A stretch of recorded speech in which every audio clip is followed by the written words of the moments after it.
DZRH, magandang umaga Pilipinas! Sa DZRH Radio, DZRH TV at DZRH Online, kasama si Kuya Angelo Palmones. Magandang umaga Pilipinas!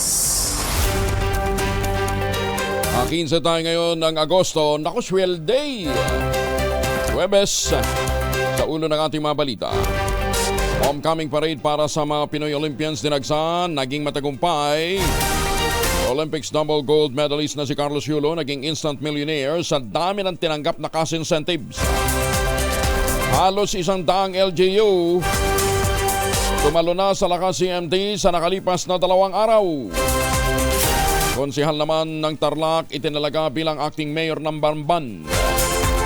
Founder ng Smartmatic at isa pang opisyal nito na sangkot sa $1 million bribery case sa Pilipinas sumuko sa mga otoridad sa Amerika. Bureau of Fisheries and Aquatic Resources patuloy na ipatutupad ang shellfish ban sa Cavite. Bagong balita, bagong impormasyon, kasama si Kuya Angelo Palmones. Magandang umaga, Pilipinas! Kasama natin ang buong radyo natin FM nationwide, ang ating action radio station sa Luzon, Visayas at Mindanao.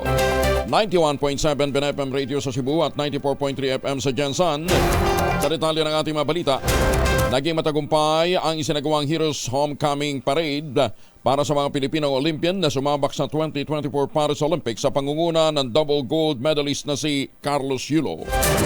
Sa datos ng Manila Police District, tinatayang nasa 25,000 katao ang mainit na sumalubong, sumaksi sa parada ng mga Pilipinong atleta nagsimula pasado alas 4 na ng hapon mula Vicente Soto Street sa tapat lamang po ng Aliw Theater dito po sa may DZRH.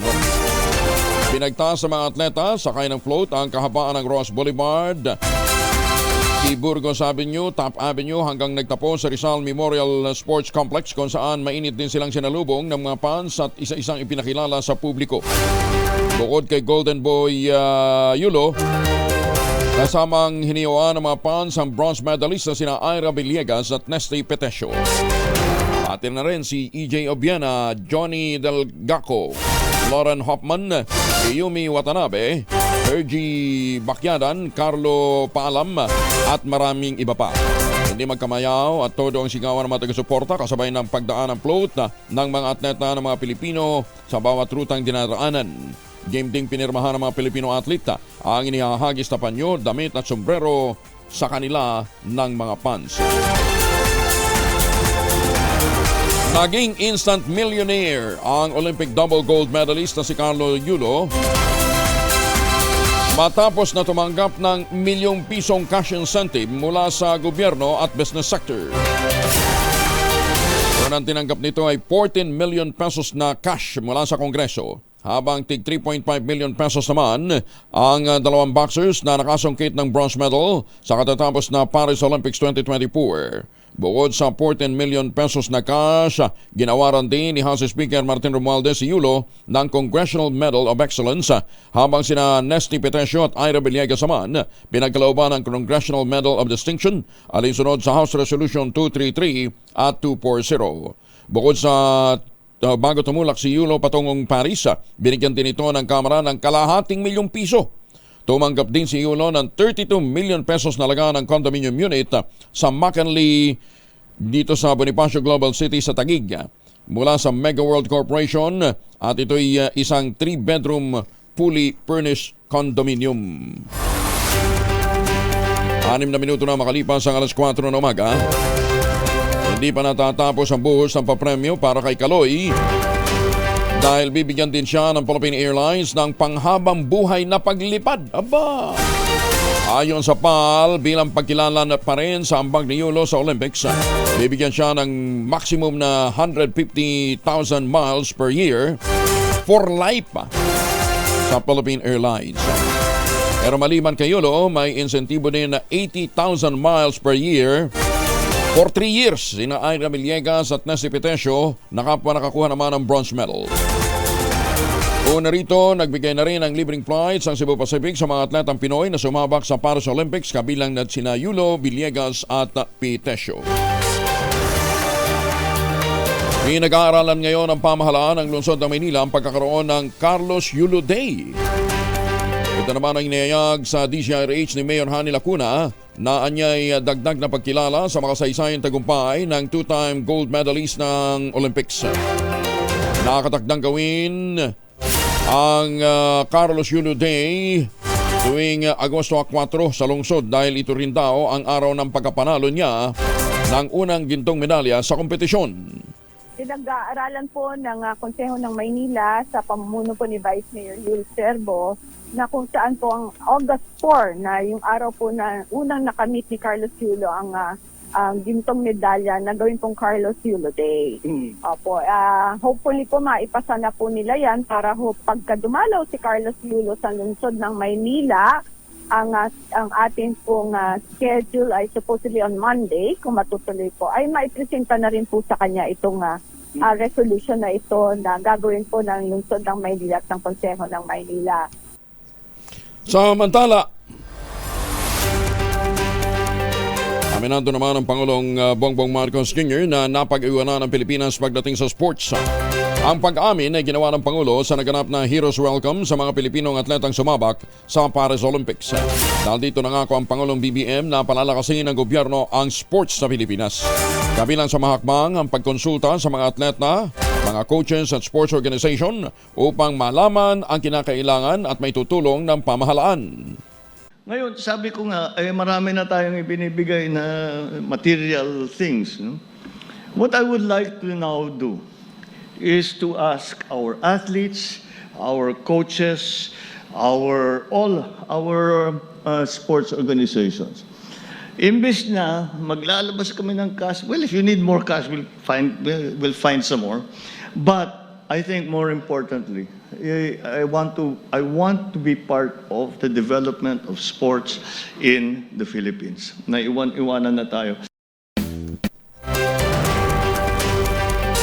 Isang gobernador, vice governor, mga provincial board member, mayor, vice mayor at mga konsehal mula sa 5 probinsya ang sumali naman sa Lakas Christian Muslim Democrats o Lakas CMD, ang pinakamalaking partido na ngayon sa bansa. Pinakasiwaan ni Speaker Martin Romualdez ang panunumpa ng 49 na mga bagong miyembro mula sa lalawigan ng Bulacan, Zambales, Mindoro Oriental, La Union at Iloilo. Ipinabot ni Speaker Romualdez ang kanyang kasiyahan sa desisyon ng mga ito na manumpa at sumali sa Lakas CMD, ang pinakamalaking partido hindi lamang sa Kongreso kundi sa buong bansa. Ang patuloy na pagdami ng mga miyembro ng Lakas CMD ayon kay Speaker Romualdez ay paglaki mano ng suporta sa Pangulong Bongbong Marcos, gantin sa agenda nito for prosperity. Noong Lunes, pinangasiwaan din ni Speaker Romualdez ang panunumpa ng 56 na bagong miyembro mula naman sa lalawigan ng Quezon, Catanduanes, Albay at Camiguin. Ang mga numpa noong Martes ay kinabibilangan ni Bulacan Provincial Board Member Renato de Guzman Jr. at Arthur Legaspi, mga konsehal ng bayan ng Santa Maria, Bulacan, at kasama dito si Salvador G. Plato Jr. Nanumpa rin ang mga opisyal ng Norsagaray, Bulacan na pinangunahan ng Vice Mayor nitong si Patricio Hiner. Samantala, ang Vice Governor naman ng Zambales ay sumapi na rin sa Lakas CMD. Ito'y si Jacqueline Rose Conghun kasama ang ilang board members. Bagong balita, bagong impormasyon, kasama si Kuyang Angelo Palmones. Magandang umaga, Pilipinas! Oy, mga misis, amoy araw ba si Mr. Pag-uwi galing ng trabaho abay dalian sa germ sa katawan nila para labanan ng amoy araw at amoy pawis gumamit ng Shield Bath Soap regularly. Ang beatable ang Shield sa paglaban sa germs versus another brand may shea butter, pampalambot ng kuti sa presyong abot kaya $12.50 SRP. Kaya naman mga misis, inirekomenda ho ito ng Philippine Nurses Association. Kaya mga misis ay challenge nyo, subukan ng Shield Bath Soap, galit sa sakit may malasakit, sulit na sulit. Magandang umaga, Pilipinas! Ay, teka nga pala, may bago na tayong mahiwagang tunog ha. Oo, balik 1,000 ho tayo sa ating mahiwagang tunog. Mahiwagang tunog!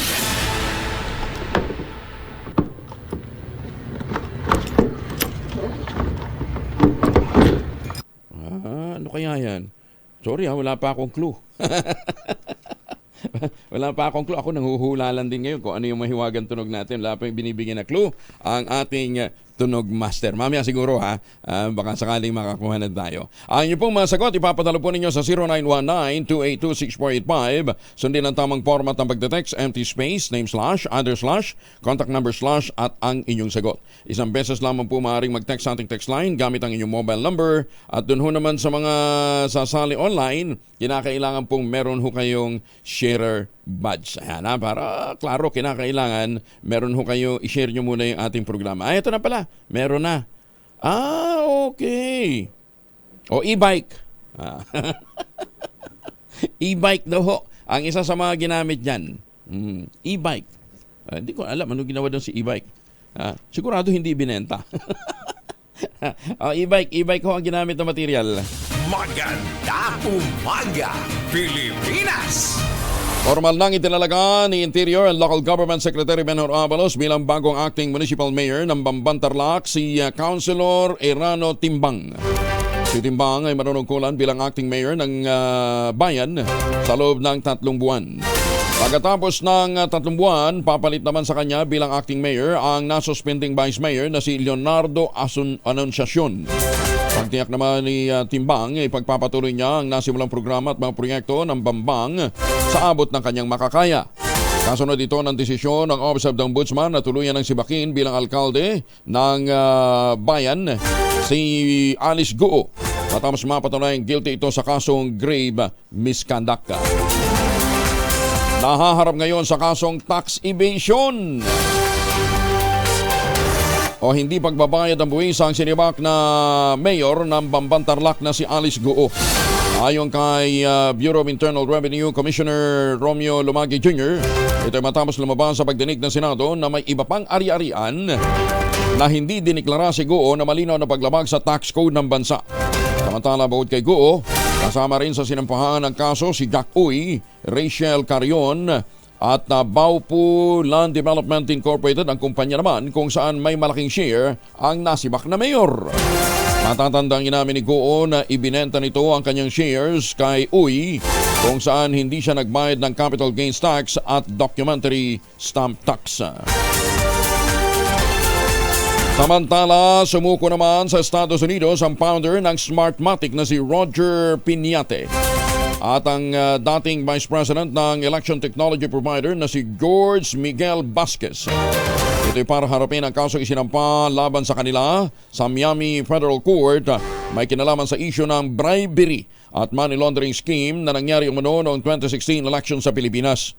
Bukod kay Piñate at Vasquez, kasama rin sa kinasuhan si dating COMELEC Chair Andy Bautista.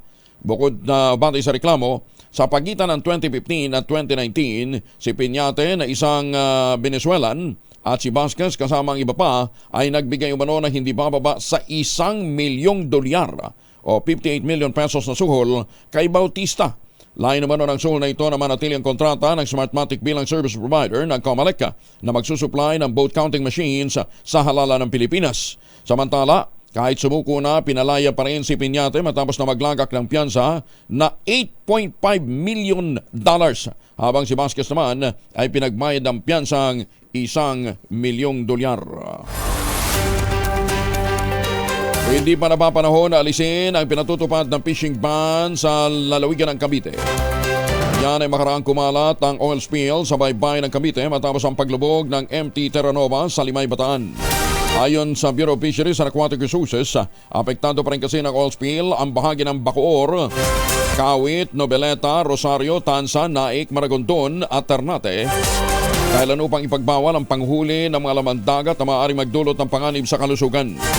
Paliwanag ng BIPAR spokesperson na si Nazario Bringera, may sinusunod na scientific protocol ng ahensya sa pagdedeklara kung ligtas na bang kainin ng mga laman dagat na nakukuha sa mga lugar na apektado ng oil spill. Sa ngayunan niya, hindi pa inirekomenda ang pagtanggal ng fishing ban dahil may bakas pa rin ng grasa at krudo ang katubigan sa lugar. Sa datos ng BIPAR, higit 28,000 ang mga mangingisda sa rehiyon. Kasama dito yung Region 3, 4A at National Capital Region ang apektado ng oil spill. Batayan ng NEDA para sa poverty level ng bansa hindi makatotohanan. Ayon naman kina Senator Amy Marcos at Coco Pimentel. Detalye ng balita mula kay Raymond Dadpa sa RH28. Raymond, good morning. Hindi makatotohanan ang batayan ng National Economic and Development Authority o NEDA sa pagdetermina ng poverty level ng bansa. Ito ang deklarasyon ni Senador Amy Marcos at Senate Minority Leader Aquilino Coco Pimentel III sa briefing ng Development Budget Coordination Committee o DBCC sa Senado.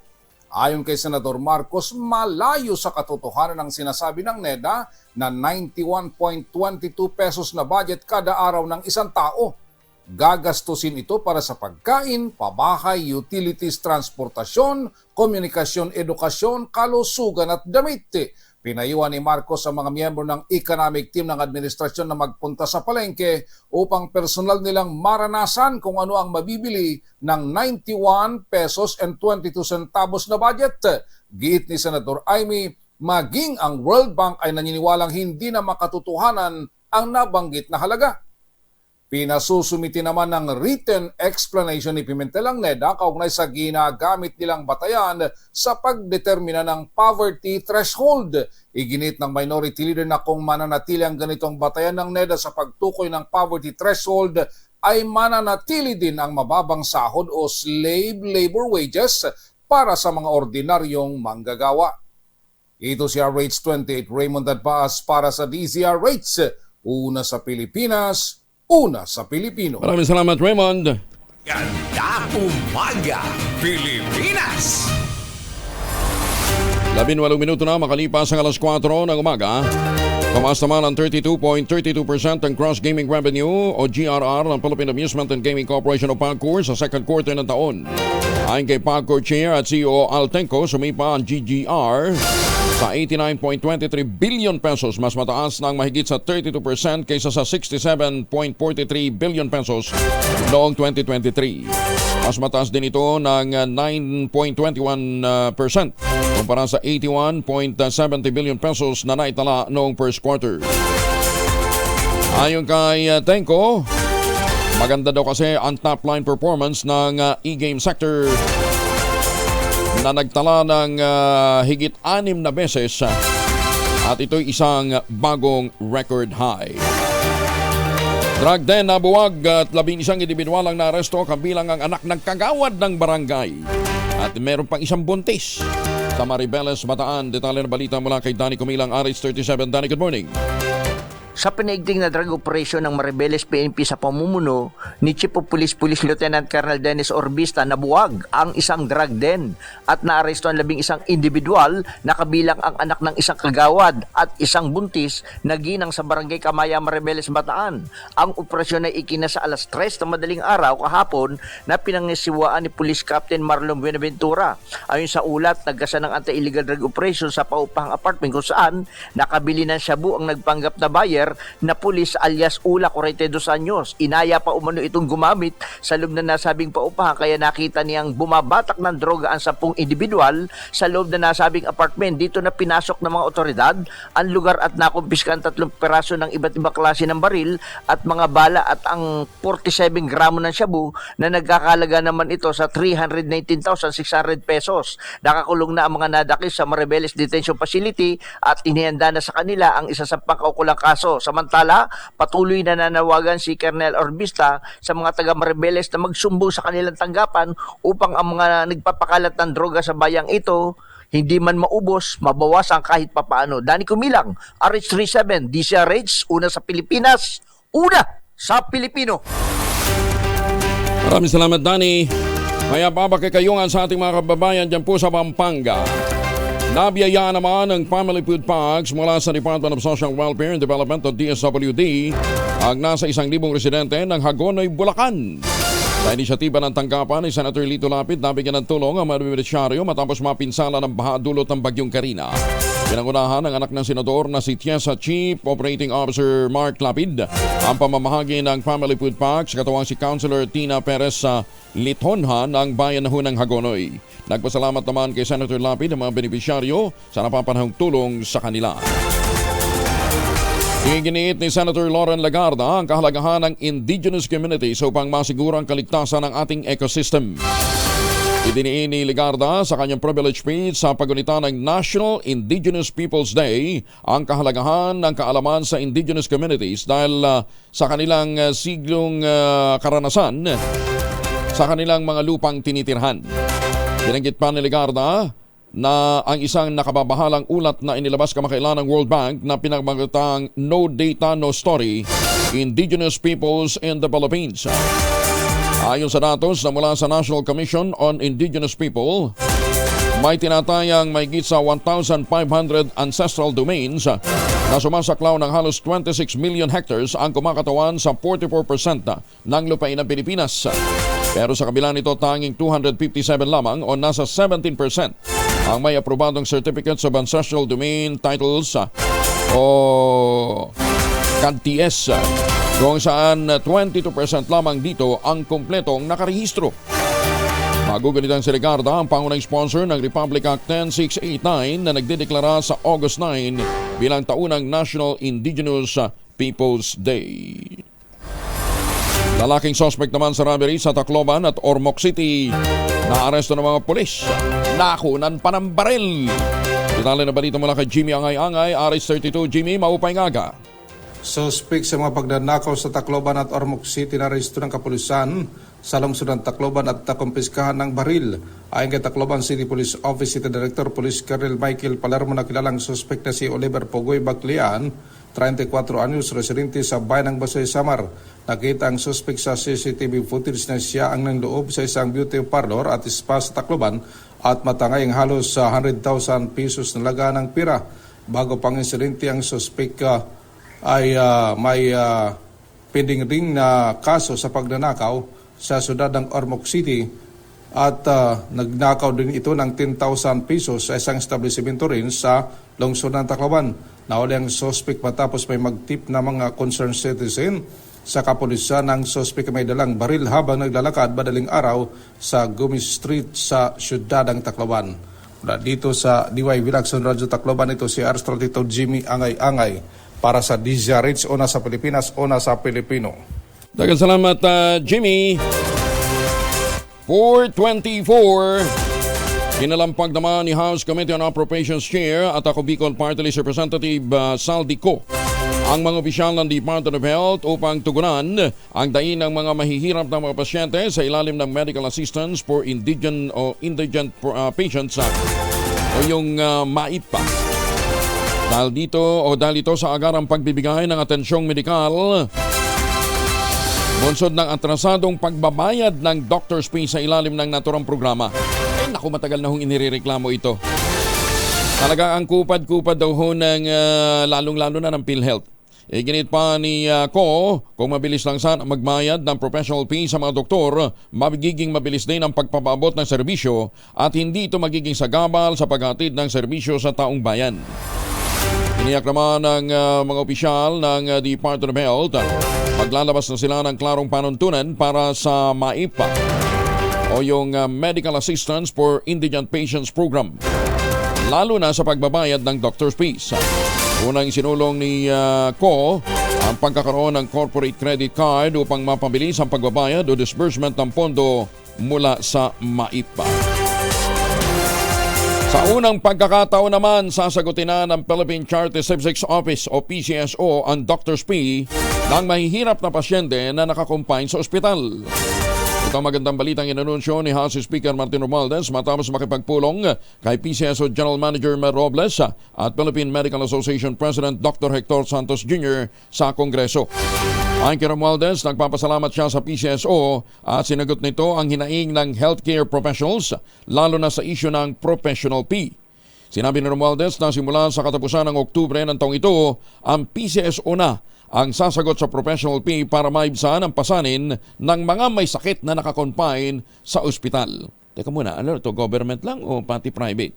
Dahil dito sinabi ng House Speaker, malapit ang matupad ang hangarin ng Pangulong BBM na magkaloob ng libreng pagpapaospital para sa lahat ng mahihirap na mga Pilipino. 26 makalipas ang alas 4, Pangulong BBM inaprobahan ang pagbuo ng Cabinet Cluster for Education. Detalye ng balitang yan mula kay Rose Babiera. Rose, good morning. Inaprobahan ni Pangulong Bongbong Marcos ang pagbuo ng Cabinet Cluster for Education na tututok sa pagtugon sa mga krisis sa edukasyon at pag-iimplementa ng reforma sa sektor. Nakipagpulong ang Pangulo kasamang iba't ibang ahensya ng edukasyon upang talakayin ang proposal ng Second Congressional Commission on Education o EDCOM-2 kung saan nakapaloob ang sinasabing paglikha ng Cabinet Cluster na magbubuklod sa lahat ng ahensya kaugnay ng sektor ng edukasyon. Sinabi ng Pangulo na sa halip na multi-agency ang approach sa educational crisis, ay dapat magkaroon ng nationwide system na siyang haharap para tugunan ang mga ito. Batay sa rekomendasyon ng EDCOM-2, ilan sa mga ahensya na kabilang sa Cabinet Cluster ay ang Department of Education, Department of Labor and Employment, Department of Budget and Management, Commission on Higher Education, Technical Education and Skills Development Authority, Early Childhood Care and Development Council at iba pang kaugnay na ahensya. Layunin ng cluster na makabuo ng national strategy sa paglutas ng mga issue at pagpapalakas ng pagtuturo at lakas paggawa mula sa early childhood hanggang sa technical vocational education. Iminungkahi ng EDCOM-2 na ang cluster na ito ay dapat pamunuan ng kasalukuyang miyembro ng gabinete na nasa hanay ng edukasyon o ng presidential advisor na may ranggong secretary. Nagpasalamat naman si DepEd Secretary Sani Angara sa mabilis na aksyon ng Pangulo sa pagtugon sa mga problemang ani ay matagal nang kinakaharap ng sektor. Ayon sa kalihim, ipinag-utos na rin ng Pangulo na i-fast-track ang mga aksyon ng ahensya upang mabilis itong masolusyonan. Batay sa tala ng EDCOM-2, ilan sa mga problema na patuloy pa rin kinakaharap ng sektor ay ang kakulangan ng specialized training program sa mataas na edukasyon para sa mga child development workers at teachers, ang patuloy na paglaganap ng bullying, at ang epektibong implementasyon ng Senior High School Technical Vocational Livelihood Track. Ayon naman kay Angara, nakatanggap na ang ahensya ng direktiba mula sa Presidente na isaayos ang SHS curriculum na kasalukuyan na tinatrabaho ng DepEd. Para sa DZRH-TV, ito si Rose Babiera. Una sa Pilipinas, una sa Pilipino. Maraming salamat, Rose Babiera. Maganda umaga, Pilipinas! Buenos dias, Zamboanga, mga mamis, laundry day today ha. Pwede pong maglaba dahil sabi ho ng Pag-asa, bantayan lang natin bandang hapon dahil baka biglang bumusang unon. Kunot-no ka ba kapag makapit, madikit at malupit ang mancha? All you need is Pride. Ba't ba pahirapan ang self-con sa Pride? Easy at worry-free naman ang laundry. Sa triple stain away formula, tanggal ang matitinding mancha based on test sa chocolate, chocolate, mud and sabon and cotton. Gawa po ito ng ACS. Maganda umaga, Pilipinas! Ay, sa mga suki natin dyan sa Las Vegas, Nevada, magandang umaga po sa inyo. Evan lang ha, kumusta na yung mga natin dyan ha? Kumusta na yung mga casino dyan ha? At saka sa mga suki natin all over the world, magandang umaga ho sa inyo. Ay, teka muna, muntik ko. May matindi akong kasalanan dun sa aking sister-in-law kahapon ha? Sa aking favorite sister-in-law ha? Si Ate Silvia Papna, ayan ha? Ate Silvia Papna Palmones, nagdiwang po ng kanyang birthday. Ayan ha? Nagdiwang siya ng birthday. Alam mo ninyo, talagang bilib ako dito kay Ate Silvia kasi siya po yung may bahay ng kapatid kong eldest naming kapatid, si Kuya Levy, na bulag. Wala, kahit nung nagtatrabaho po sila sa DepEd, kung saan ma-assign ang kuya, kasama siya. Bakit? Siya nagsisilbing mata eh. Ate Silvia, maraming salamat ha. At hindi ho matatawaran ang iyong sakripisyo at iyong pagmamahal kay Kuya Levy. Happy birthday! Maganda umaga, Pilipinas! Ay teka, batiin din natin yung ating pong mga midnight singers na talagang matindi ang ginagawang pag-iensayo ngayon ha. Sir Manny, Tita Cora, okay ka na ha? At saka si Sir Art, si Ma'am Linda, ang kanilang pinakagwapong lead singer, si Junior Bao, at ang kanyang magandang esposa, si Ma'am Loy. Yan ha. Gandahan ho ninyong practice at marami nang nag-aabang sa inyo dito. Baka daigin pa si Kaloy Yulo ha. Sa pagsalubong sa inyo. Maganda umaga, Pilipinas! Ami Austria, malaki ang pasasalamat sa Diyos sa kanyang pagbabagong buhay. Yan po naman ang babalita sa atin ni Morley Alinio. Morley, good morning. Gising ng showbiz, Rampa na Pilipinas. Good morning, Kuya Angel. Nagkaroon muli ako ng pagkakataong makausap si Ami Austria. At ayon kay Ami, nagpapasalamat siya ng malaki sa Diyos dahil kung hindi siya daw nagkaroon ng lakas ng loob na tumawag sa Panginoong Hesus na buhay, baka ngayon ay taong grasa na siya dahil minsan isang panahon ay nalulung daw talaga siya sa mga ipinagbabawal na gamot. Ganun na lang ang pagsisisi ni Ami sa kanyang mga nagawa. At least daw, ngayong siya ay matino na at tumatawag tinatawag na sa Panginoong Yesus na buhay, ay kahit paano meron na raw siyang naaakay patungo sa kabutihan. Yan ang ating DZRH Showbiz Hottest News. Ito po ang inyong RH47. Morley Alinyo, tuloy-tuloy sa pagbabalita, tuloy-tuloy sa serbisyo, sama-sama tayo, Pilipino. Mabuhay! Maraming salamat, Morley. Hi, Dr. King Tan ng Lucena. Kumusta na daw po kayo, ha? Binabati din ho kayo ng inyong mga kababayan dyan. Dr. Kim Tan, babaeng may kasong 2 bilang ng stapa sa Parañaque City, arestado naman sa Maguindanao del Norte. Alam mo, makapagtatago ka ba dyan, ha? Detalye na balita mula kay Jun Di Makutak, Aris 19. Assalamualaikum, Jun! Waalaikumsalam, Kuyang Angel. Sa pamamagitan ng inilunsad na Coordinated Law Enforcement Operation ng Parañaque City Metropolitan Trial Court sa Parang Municipal Police Station, Maguindanao del Norte, matagumpay na naaresto ang isang babae na defendant sa kasong 2 counts of estafa. Ang warrant of arrest ay ibinaba mula sa tanggapan ni Honorable Pauline Alejandre, Presiding Judge ng Metropolitan Trial Court, National Capital Judicial Region, Branch 88. Ang suspect ay natuntun sa address ito sa Barangay Making, Parang Maguindanao del Norte, kung saan mapayapa naman itong sumama sa kapulisan led by Parang Chief of Police Lieutenant Colonel Erwin Tabora, katuwang ng RIAT RDEU CTU ng Police Regional Office Probar, PSOG, RIU 15, 3rd Mobile Patrol at ng 1st and 2nd Provincial Mobile Force Companies. Ang suspect ay inimpormahan sa kanyang kaso at sa kanyang constitutional rights at ng Miranda Doctrine sa salitang kanyang naiintindihan. Ang suspect ay nakatakdang dadalhin pabalik ng Parañaque habang nasa kustodiya ng Parang MPS. Mula sa Central Mindanao, ako si RH19, Jun Di Makutak. Nag-uulat sa DZRH, una sa Pilipinas, una sa Pilipino.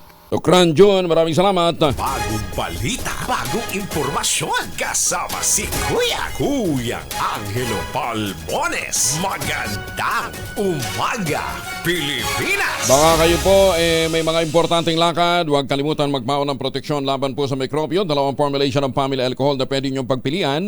Yung family 70% isopropyl alcohol, specially prepared for clinics, hospital, pharmacies, laboratories, pero okay na okay din po yan sa mga households, ha? Very effective sa disinfection at sterilization. Ganyan ang bagsik ng family, 70% isopropyl alcohol. Maghapon man yung gamitin, no problem, hindi po manunuyo yung makamay dahil meron po yung moisturizer.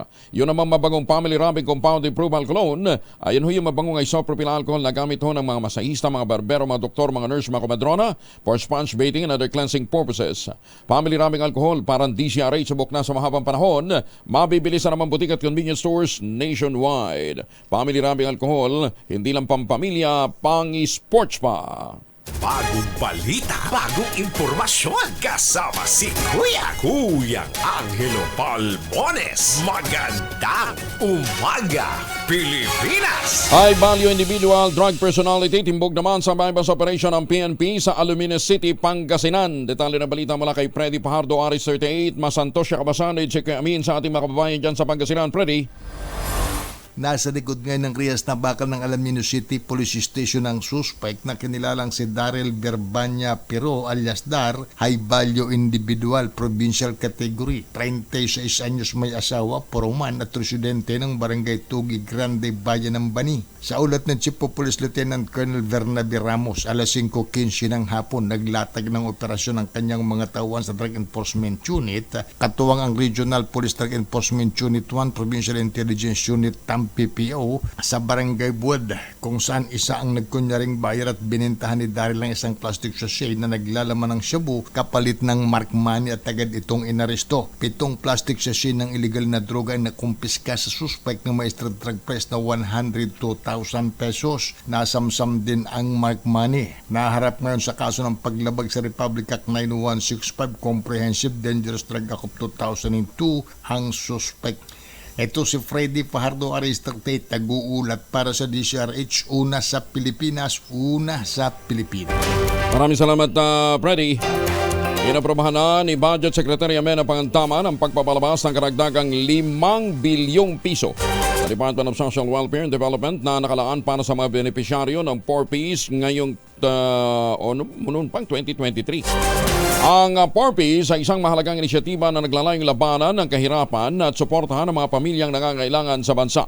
Ayon kay Pangandaman, makatutulong ito para maibsan ang epekto ng inflation sa ating mga kababayan at ginawa ng DBM ang lahat para mapabilis ang proseso at epektibong maibigay ang pangunahing serbisyo tulad ng 4Ps. Ang inaprobohong pondo ay nanggaling sa Fiscal Year 2023 Continuing Appropriations o yung pong Republic Act 11936. Gagamitin naman para ito sa mga arrears ng Fiscal Year 2023 4Ps grants. Mula sa deactivation, suspension ng mahigit 703,000 household na 4Ps beneficiaries. Binigyan din ng kalihim na mahalaga ang pag-aproba ng pondo upang maipagpatuloy ng DSWD ang kanilang trabaho nang walang interruption at maibigay ang kinakailang tulong sa pinaka-vulnerable citizen ng bansa. Matatandaan na sa ikatlong sona ng Pangulong BBM, iniulat nito na higit na sa 420,000 households ang graduate mula sa 4Ps o na-assess bilang self-sufficient mula sa kanyang naunang sona. Dahil naman sa kanyang walang sawang paglilingkod sa mga Pilipino, muling pinarangalan si Senator Bongo ng Outstanding Senator ng 8th Mandatory Continuing Legal Education Accredited National Convention ng Public Attorney's Office. Ginanap yan sa PICC. Todo pasasalamat naman si Senator Go sa Public Attorney's Office sa serbisyo nito dahil sila ang tinakbuhan ng mahihirap na kapwa Pilipino. Ayon kay Senator Go, isa sa mga tanggapang nakalinya sa kanyang advocacy ay ang PAO o Public Attorney's Office dahil ito ay nilalapitan ng mga mahihirap tulad ng kanyang tanggapan na pwedeng lapitan ng mga helpless at hopeless. Binanggit din ni Senator Go ang kanyang mga proper program na naglalayong iangat ang buhay ng bawat Pilipino at ilapit ang serbisyo publiko lalong-lalo na sa mga mahihirap. Muli namang pinarangalan bilang outstanding broadcaster ang mga batikang announcer ho ng DZRH. Siyempre, pinapunta nila ako doon kahit nakachinelas ako. Ano ha? Ganyan din ang tambalan ni na Jerry Baha at Anthony Taberna sa 2x2. Bahagi pa rin po ng pagdiriwang ng 8th Mandatory Continuing Legal Education ng Public Attorney's Office. Ang tema po ng National Convention ngayong taon ay Public Attorney's Office sa Bagong Pilipinas, nagbibigay ng maasahan, agaran at karampatang legal na serbisyo ng mararitang Pilipino upang isulong ang karapatang panlipunan. Inilala ng Public Attorney's Office sa pamumuno ni Justice Persida Rueda Acosta ang kontribusyon at suporta ng mga DZRH anchors upang maging matagumpay ang mga programa at aktibidad ng tanggapan at makatulong sa mga mahihirap na walang pambayad sa abogado. Ito na ang ikalawang sunod na taon na nakakuha din ng pagkilala ang mga batikang broadcaster mula sa Public Attorney's Office. Justice Persida, maraming salamat ha. Sabi nga ni Katunying pagka tumawag siya, tumingin ng tulong sa Public Attorney's Office, hindi siya binabalikan. Ang bumabalik ko sa kanya, yung kanyang natulungan. Sinibak naman sa pwesto ng Thailand Constitutional Court si Prime Minister Srettha Thavisin matapos mapatunayang guilty sa ethics case laban sa kanya. Uy, sa kanila sinisibak agad pag dito sa atin din nare-re-elect pa eh. Tawag yan ito ng pagtatalaga ni Shretta ng abogadong si Pichit Chumban na nahaharap sa kasong kriminal.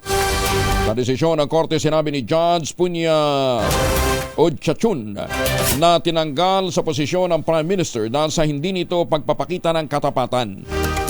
Git pa ng judge, alam ng opisyal ang kaso ng naturang abogado noong itinalaga ito sa kanyang gabinete.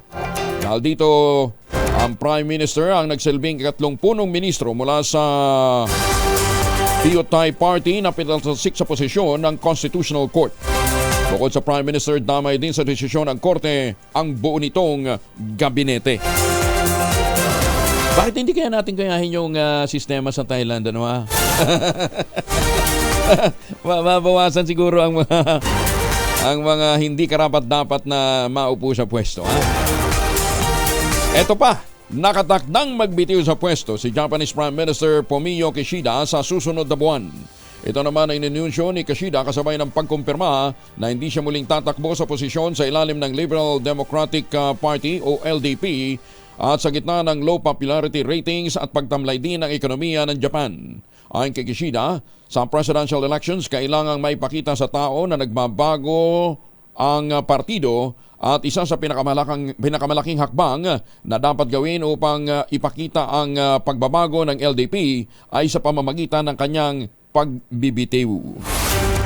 Si Kishida ay naupo bilang Prime Minister ng Japan nito lamang 2021. Ay, mabuti pa sila. Alam ang salitang delikadesa.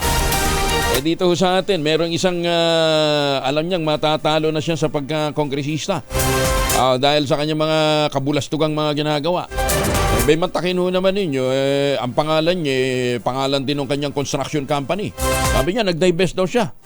Nag-divest nga siya, pero ang pangalan ng kumpanya, the same pa rin at ang may nagpapatakbo ng kumpanya, yung kanyang anak, nakapangalan niya, junior niya. Paano nangyari? Di ba vested interest ho yun? Corner nila lahat ng kontrata. Ibay ng mukha, ngayon, di alam niya, tagilid siya, hindi na siya mananalo sa darating na eleksyon. Gustong maging miyembro ng gabinete? Every time nakakakita ng mga senador, pamano-mano, pili niya, makakadaan din siya sa komisyon ng appointments. Tibay na mukha mo, Bong! Magandang umaga, Pilipinas! Ay, nako. Dito na lang ho tayo para ho sa mga kababayan nating magbabalik bayan dito ho sa Pilipinas. Iwasan ho natin siguro na magbaon ho ng mga imported pa. Kasi marami ho tayong pwedeng tangkiliking mga lokal na mga produkto. Katulad na lamang ho ng Tangerine Chocolate. Ang Tangerine Chocolate po ay produkto ng mga magniniyog, ng mga magsasaka dyan po sa lalawigan ng Quezon. Nakahapon po ay nagdiwang ng Nyugnyugan Festival.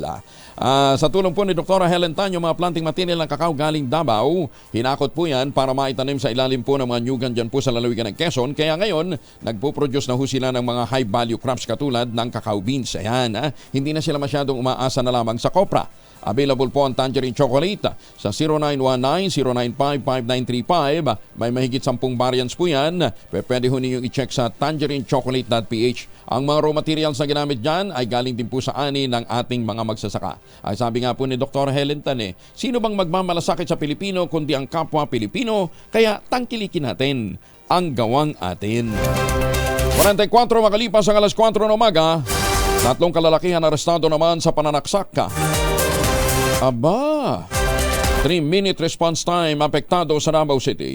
Bakit? Alamin natin mula kay Jun Soter mula sa Action Radio Davao. Jun, may buntag.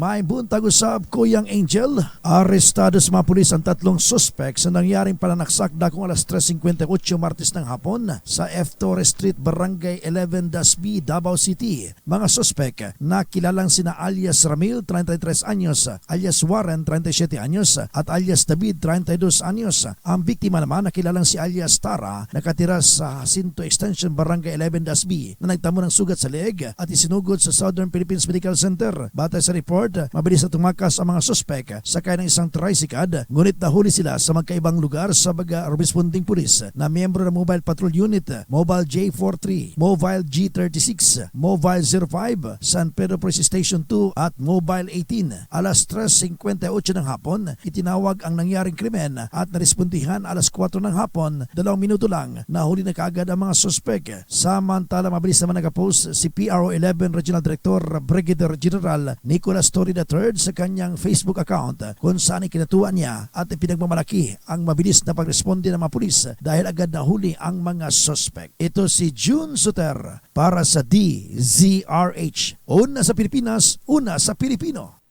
Daghang salamat, June Soter. 46 na makalipas ang alas 4 ng umaga. Umaga, Pilipinas! Sa iba pang mabalita, aabot naman sa $88 million na uutangin ng Pilipinas sa World Bank para sa Philippine Customs Modernization Project ang kinansila. Sa pagdinig ng Senate Committee on Finance, sinabi ni Finance Secretary Ronald Precto dahil ito sa nakabimbing kaso sa korte na nagdudulot ng pagkantala sa implementasyon ng proyekto. Ayon sa kalihim, bunso nito ng pagkakaroon ng ibang modernization project ng pamahalaan pero hindi naman sa pamamagitan ng PCMP. Nasa kabuuang $104.38 million ang proyekto at $88.28 million ay popondohan sa ilalim ng loan mula sa World Bank habang ang natitirang 16.1% naman o $16.1 million ay popondohan ng gobyerno ng Pilipinas. Naglagay na rin ang checkpoint ang Department of Agriculture sa ilang lugar sa Metro Manila upang maiwasan ang pagkalat ng African Swine Fever o ASF. Ayon kay Assistant Secretary Arnel de Mesa, spokesperson ng DA, itinayo ang mga checkpoint sa bahagi ng Commonwealth Avenue, Mindanao Avenue at Balintawak Avenue sa Quezon City. Habang may checkpoint din sa Marulas at Malanday sa Valenzuela City kung saan inspeksyonin ang shipping permit at veterinary certificates ng mga binibiyahing baboy alinsunod sa Administrative Order No. 5. Bababalikin sa pinanggalingang lugar ang mga sasakyang may kargang baboy kapag nabigo silang magpresenta ng mga permita habang agad ding kumpiskahin at papatayin ang mga baboy na makikita ng sintomas ng ASF. Tiniyak naman ni De Mesa na naka-assist ang Philippine National Police sa mga veterinary officials ng Bureau of Animal Industry at local government units na mag-i-inspeksyon sa mga sasakyan. Samantala, naglatag na din ng checkpoint sa Barangay Turbina sa Calamba, Laguna, Santo Tomas, Batangas at sa Barangay Amuyong sa Alfonso, Cavite. Alam mo ninyo, kahit sa truck ho ninyong checkpoint ang ilagay, kung wala ho talagang matinong programa, lalong-lalo na kung paano ho mag-i-impose ng biosafety protocol sa iba't ibang mga babuyan, kakalat ho at kakalat ang ASF. Mantakin ho ninyo, gumastos ho kami ng pagkalaki-laki para ho sa biosafety. Yung mga tauhan ho namin sa mga babuyan, naka-PPE, nakakala mo panahon ng COVID. Di ba? Nadali pa rin ho ng reduce. Kasi kapitbahay mo, hindi nag-i-implementa ng biosafety. Nadali sila. Di damay ka. Yun ang malungkot dun. Di ba? Baka naman, walang sakit naman yung mga baboy mo. Diba? Kaya lang, within the radius ka, yun, dali. Lugi. Sabi ko nga ho sa inyo bahala na si Batman. Maganda umaga, Pilipinas! Sa akin, sanay ho ako malugi. Sanay ho ako mawalan. Problema ho namin, paano ho yung mga pamilyang nakaasa, yung mga nagtatrabaho doon sa babuyan, anong gagawin ho natin sa kanila? Pwede sigurong buhayin sa loob po ng ilang mga buwan, i-subsidize. Pero beyond that, di ba? May mga anak na pinag-aaral. Ay, susme. Tapos nabibigyan kayo ng magkano daw yung ayuda? Para sa mga apektadong mga manggagawa, 3,000. Baka 1 linggo, kulang pa yan. Ay, Diyos kong buhay ito. Ay, taka muna. Si Gilbert Comila, manager po ng Nueva Vizcaya Agricultural Terminal. Yan po sa Nueva Vizcaya. Sir Gilbert, magandang umaga po sa inyo. Kumusta na ho kayo? Magandang umaga rin. Mabuti naman po, Sir Angel. May namimigay pa ba ng kamatis dyan? Bagsak presyo daw kasi hindi na mabili. So, anong sitwasyon ng mga gulay natin?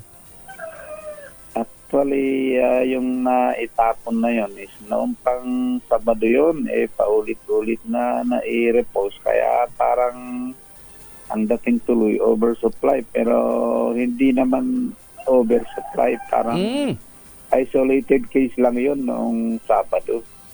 Pero yun sa kamatis lang. What about yung ibang gulay? Yung ibang gulay, okay naman yung supply.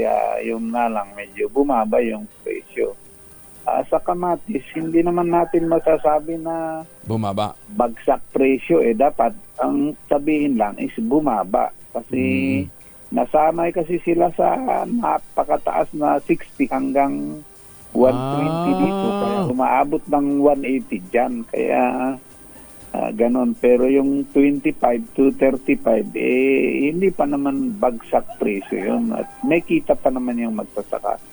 Okay. So, yung mga kumukuha dyan, ang nagja-jack up ng presyo pagdating dito sa Metro Manila?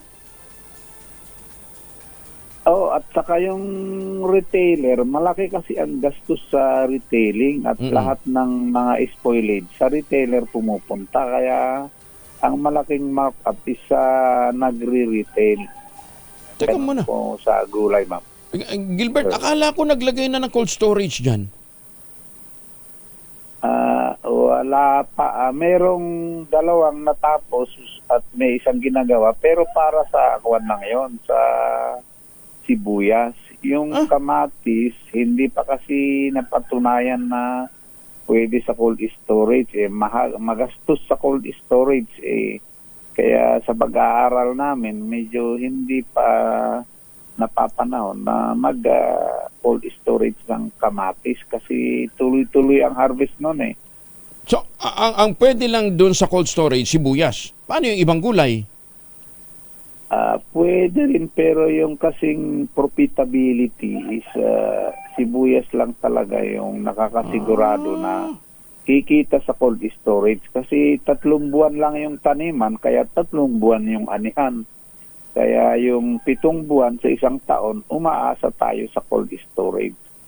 Pero sa ibang gulay, katulad ng kamatis, araw-araw naman may nahaharvest kasi any time of the year pwedeng magtanim. Kaya hindi pa napapanahon na makapag-cold storage tayo ng kamatis sa napakamahal na kuryente natin dito sa Pilipinas. Yun, isa pang problema, napakamahal ng kuryente. Hindi kayo gumagamit dyan o anong tawag dito? Biomass para sa sa yung kuryente? Wala pang ganon? Wala pa yan. Medyo nag-uumpisa naman bumaba yung presyo ng solar. So, meron kaming solar dito na trial pa lang naman na pang 4,000 kilos lang ang capacity, pero trial pa lang ng isang kumpanya. Okay. So overall, ang presyo ng gulay dyan, mababa, pero hindi naman palugi. Yun ang gusto nating sabihin. Opo. Kasi kung bagsak, yung mas mababa pa sa production cost. Ang kamatis, ang production cost niya is nasa 12 pesos per kilo. Okay. Kaya kung 24 pesos pataas, may kita na yung magsasaka. Okay. What about carrots? Magiging yung carrots, yan din yung hanggang kahapon medyo mahal pa. Ang isang mababa pa is yung wombok at saka yung cabbage na nasa 10 to 13 pesos per kilo. Grabe, no? Ang laki ng diferensya pagdating doon sa Metro Manila. Ang mahal na ng cabbage. Hindi kasi yung transport cost. Yung sa retailing, araw-araw silang nagtatanggal ng balat. Kaya kailangan parang nagma-mark up sila ng 30 to 60 pesos kasi halimbawa, bumili ng 100 kilong cabbage, hindi na, baka nasa 80 lang ang mabenta niya. 80 kilos. Ganon din sa kamatis. Pag bumili sila ng 100, yung retailer, baka 80 din yung mabenta. Yung iba, masisira, nasusobra sa timbang. Kaya kahit mababa ang wholesale dito, per truck kasi pag sinabing 8 to 12, per truck, per tonelada ang bilihan. Ibang-iba naman pagka per kilo ang bilihan. Hindi lang para riseko ang concern natin dito, kundi pati spoilage. Anyway, sige, Sir Gilbert, maraming salamat po sa paglilinaw. Thank you for joining us.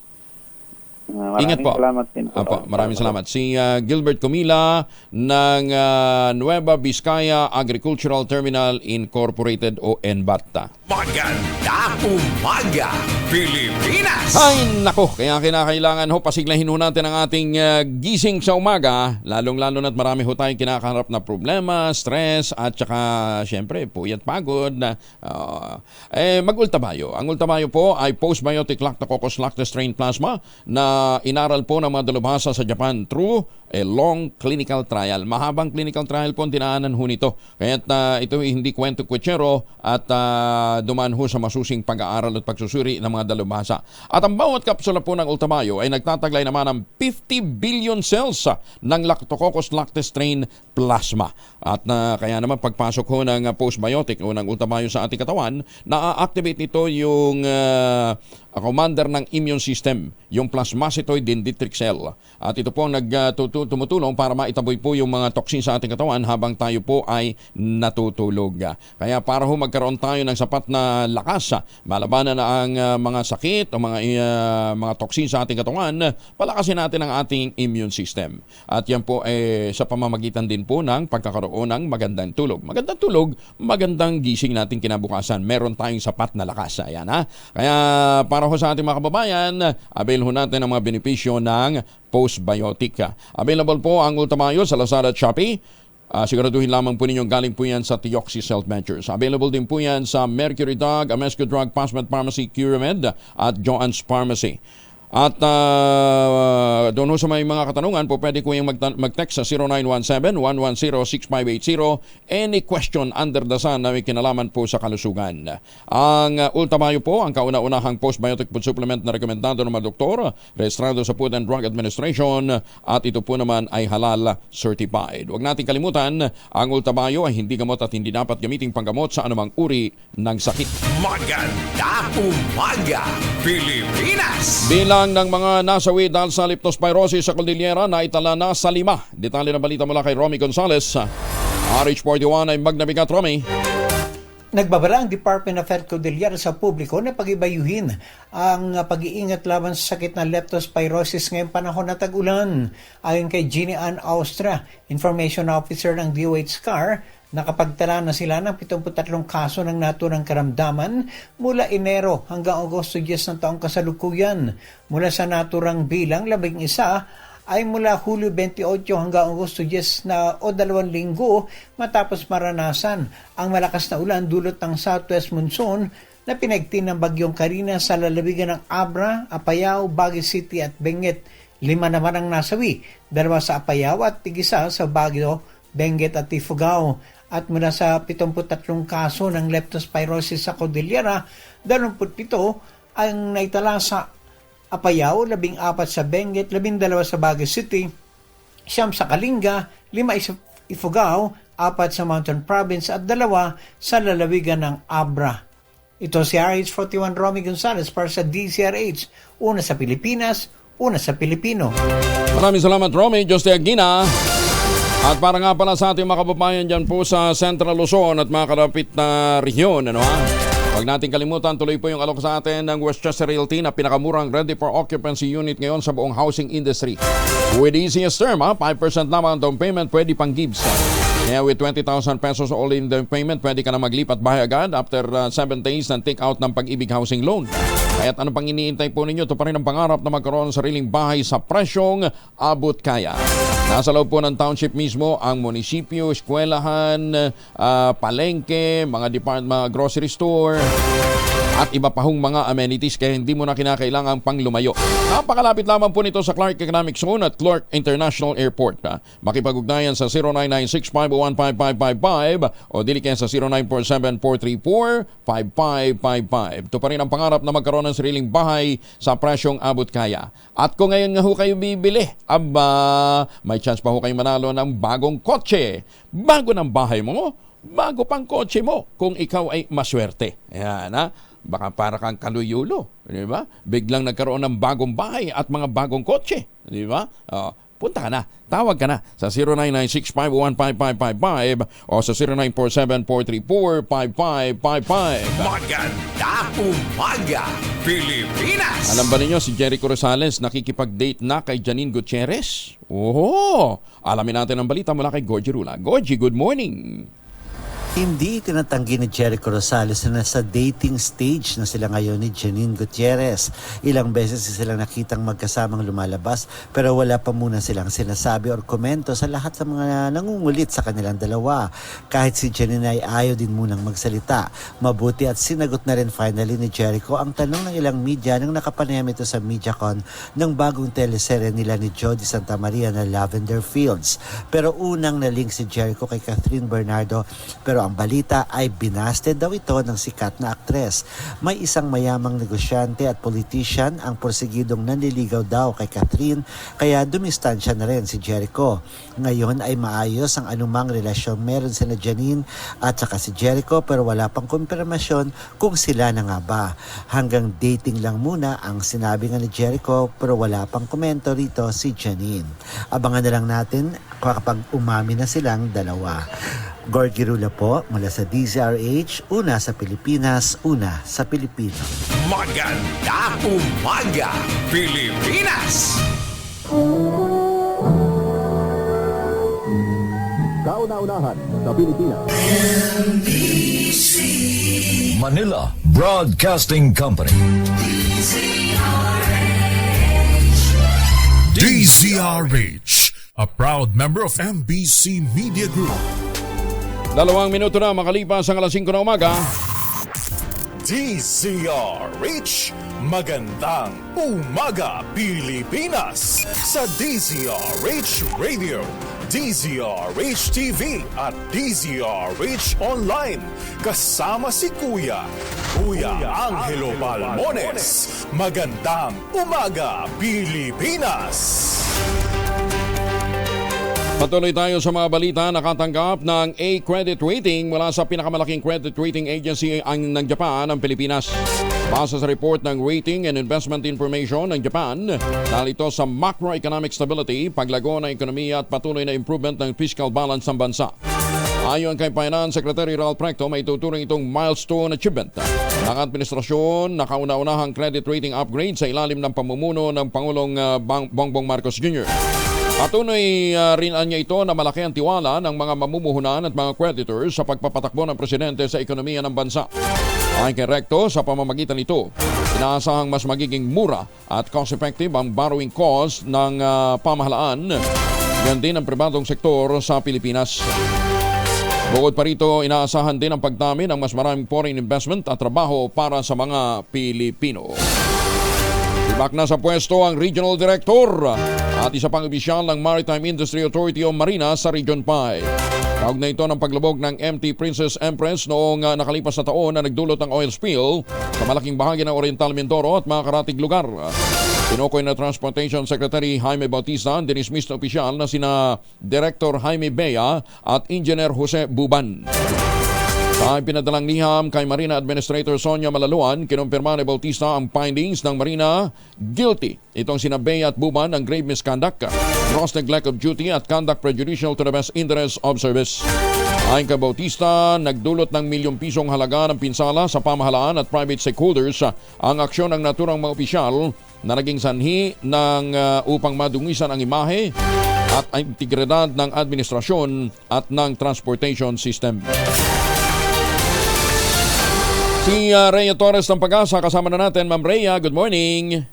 Good morning po. Good morning sa ating mga tagapakinig. Sa magiging lagay po ng ating panahon ngayong araw, sa kasalukuyan po ay wala tayong binabantayan na low pressure area o bagyo sa loob ng ating Philippine Area of Responsibility.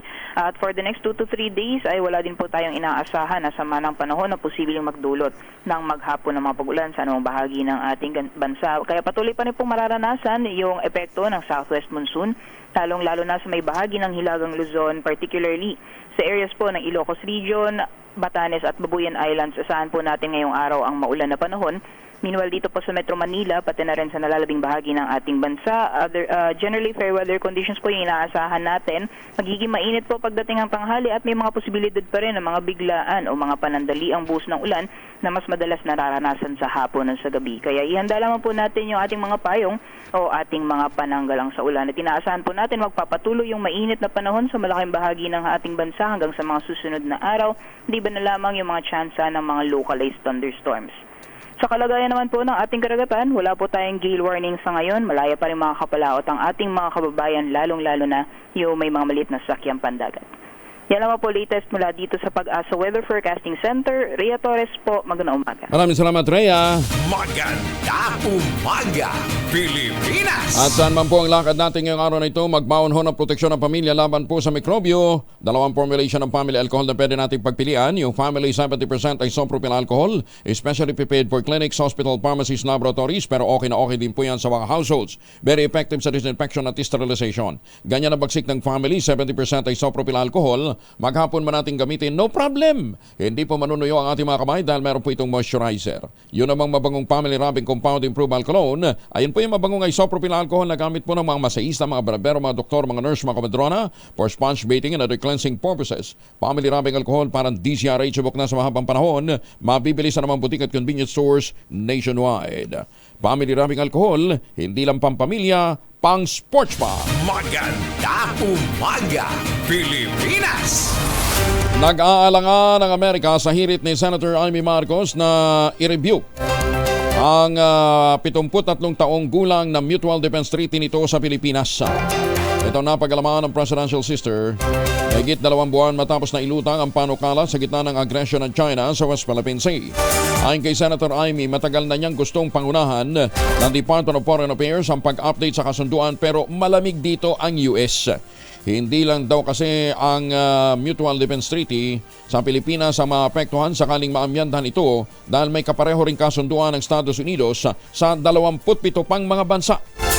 Sabi po ni Senator Amy, nagkaroon ng arrangement ang Pilipinas sa Defense Attaché ng US at kabilang sa mga natalakay ang Enhanced Defense Cooperation Agreement o EDCA at ang Visiting Forces Agreement. Bilang chairperson naman ng Senate Committee on Foreign Relations, pinakaklaro ng mambabatas ang definition ng armed attack na batayan ng MDT para rumesbak ang Amerika para sa Pilipinas. Katwiran ni Senator Marcos, nag-aalala siya sa mga pagkakataong matinding magsalita ang Department of National Defense kaugnay ng issue ng West Philippine Sea. Ay, teka muna, kasama na natin ang chairman, ang presidente po ng Center for National Budget, si Dr. Joseph Ranyola. Mayor JR, may buntag ni mo. May buntag, Congressman Palmones. And belated happy birthday. Ayan, Thank you so much. How does it feel to be 50 years old? Wala kakatingog. sa totoo lang, 51 na si Doc JR. Ayan, pero pag-uus... Yes, na tayo. Bago tayo magdagdag bawas sa edad, ano? Dito muna tayo. Nasilip niyo na ba yung NEP for 2025? Yeah, klaro naman. Bawat taon sa kanilang National Expenditure Program na pinapublish, yan naman ay available sa hard copy at saka soft copy sa DBM. So madaling masilip at nakita natin na from 5.7 trillion, umakyat na ito sa 6.3 trillion, no? Tapos, yung controversial na program fund, from 731 billion, bumaba ito ngayon sa 158 billion. Pero ano yan, medyo hindi dapat natin muna hayaan yan at kailangan bantayan dahil tulad noong this year, 2024, nung pinopropose nila nasa 281 billion pero ultimately nung kanila na itong naipasa sa General Appropriations Act, umabot na ito sa 731 billion. Laki ng talon. Ang laki ng talon from 200 billion naging 700 billion. Oo, wow. Yung mga ganun ba na almost more than 500 billion ang talon. Wow. Tapos tignan mo rin, natignan ko rin na ito talagang special purpose funds na lalo na itong miscellaneous personnel benefits fund. Dati ito 135 billion Pero nung in-approve, nasa 29 billion lang. Ngayon, parang expecting to repeat the history, ang pinopropose naman nito, 183 billion. Tingnan natin, pagkapasa ng GAA, mababa din ito. Teka muna, pag sinabi kasi nating para itong pangsweldo, di ba? Para ito sa sweldo, sa mga benefits sa mga nagtatrabaho sa gobyerno? In addition to the unfilled positions, ito po nagagamit. Oo. Ito din ang mga leave credits at iba ding mga monetization, yung mga mga benefits. Ganung benefits. Oo. And then, ito namang pension and gratuity fund, noong pinopropose din ito, 253 billion. Abay, nung ipinasa ito, nagiging 142 billion na lang. So, nung makita ko kayo sa NEP, anong tawag nito? Magiging repetition na naman ito dahil ang proposed ay 232 billion at inaasahan ko na bababa na naman ito. So, ito, Congressman Palmones, ang mga malalaki na item sa ating budget na example ng dagdag bawas within the national budget. No? So therefore, itong mangyayari na 6.3 trillion, ang loob nito, remember, meron tayong regular budget sa lahat ng mga ahensya o departamento ng ating bansa or ating gobyerno, no? Tapos meron pang special funds, special purpose funds, at meron pang tinatawag na automatic appropriation. So, dapat talaga sana bantayan, dapat talaga sana maraming makialam at magiging tapat at transparent ito para ito ngayon, itong pinopropose nila sa NEP, mabantayan sana hanggang maipasayan sa ang target yata ng House of Representatives hanggang Setyembre, no? Tatapusin nila. Tama din naman at para maiakyat kaagad sa Senado sa madali ang panahon at finally and ultimately mapasa uli ang ating national budget sa Disyembre pa lang, no? Okay. Ito magandang practice pero ang dagdag bawas tuloy-tuloy So dapat nating titingnan. Yan ang malungkot, ano ha? So, yung sinasabi ninyo mawawala doon sa miscellaneous, sa iba pang mga benefits, usually yun yung nalilipat doon sa unprogram. Yes. So parang nag-park lang muna dito, park mo muna dito, tapos transfer natin doon. Kaya ngayon, ang kaibahan sa special and program fund, meron ng dagdag na provision na nagiging napaka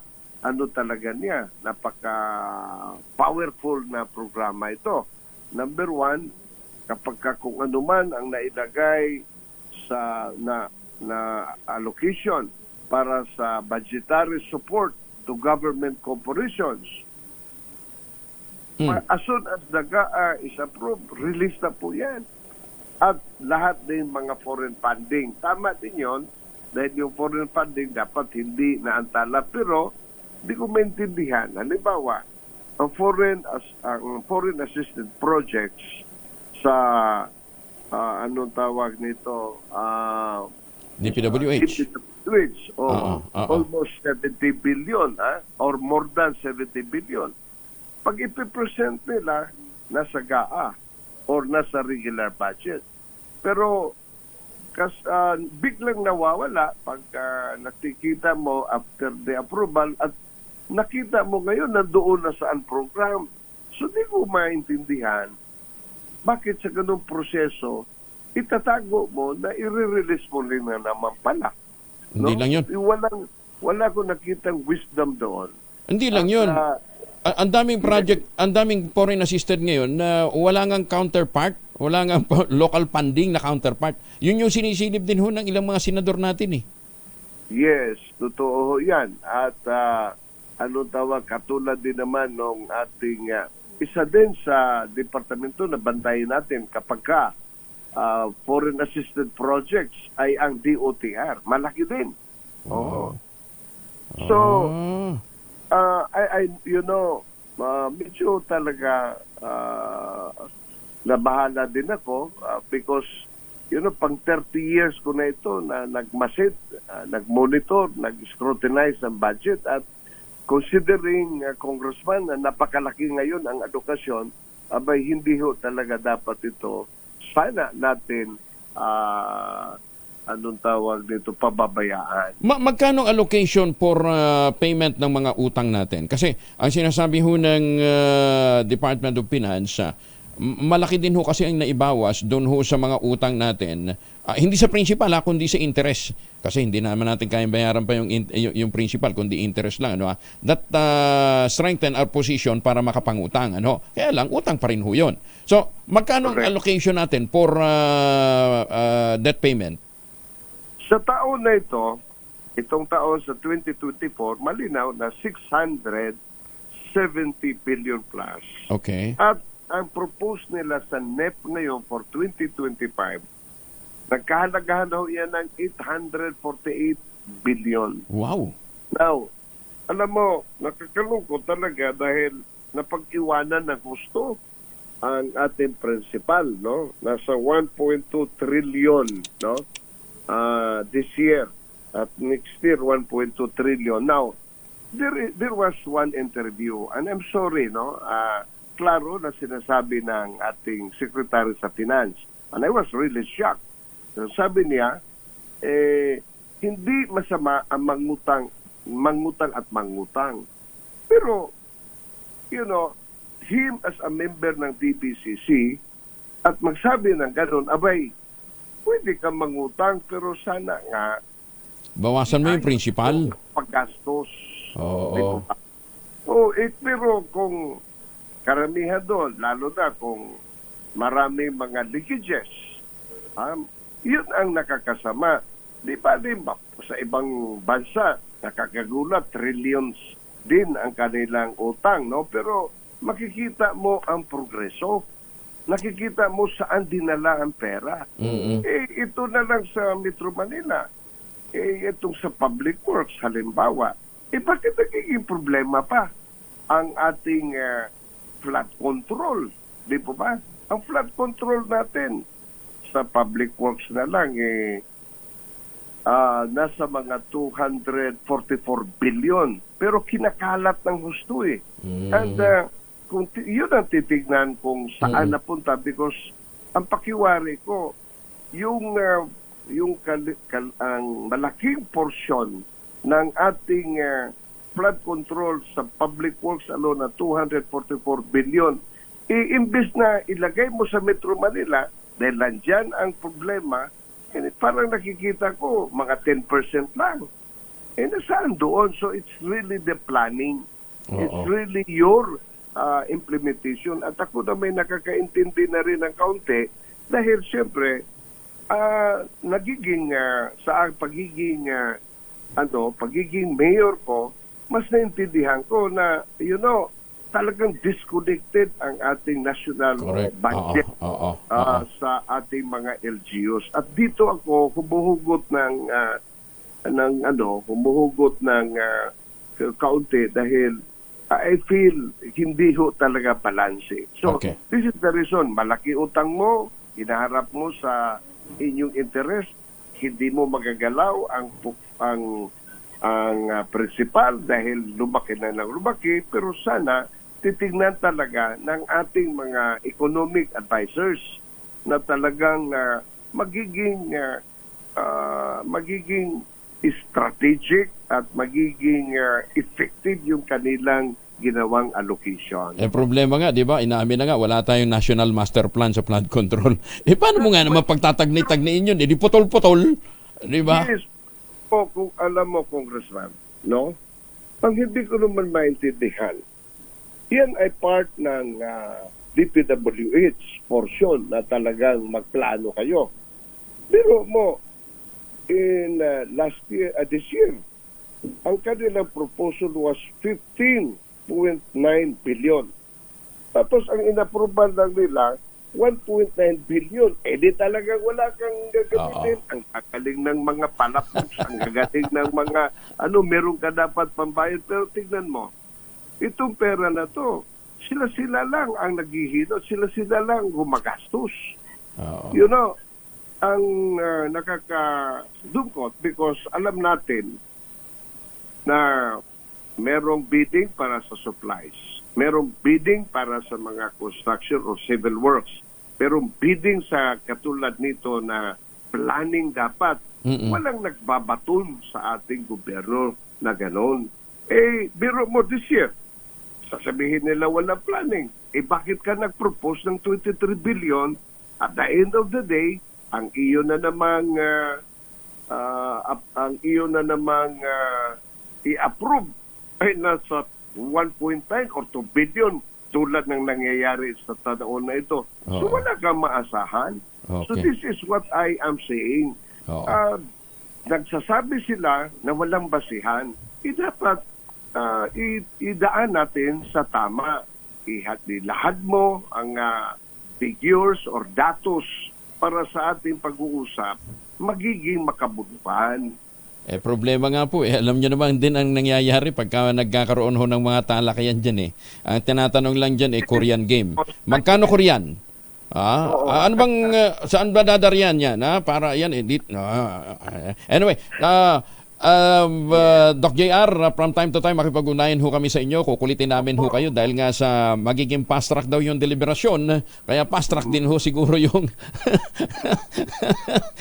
fast track din yung singitan, In the meantime, thank you for joining us. Congressman Palmones, salamat sa lahat ng listeners. Opo. And okay magsasawa dahil iilan lamang ho kayo na talagang sumisilip at naghahanap ng katotohanan sa atin pong mga inilalaang mga budget para ho sa iba't ibang mga programa ng gobyerno.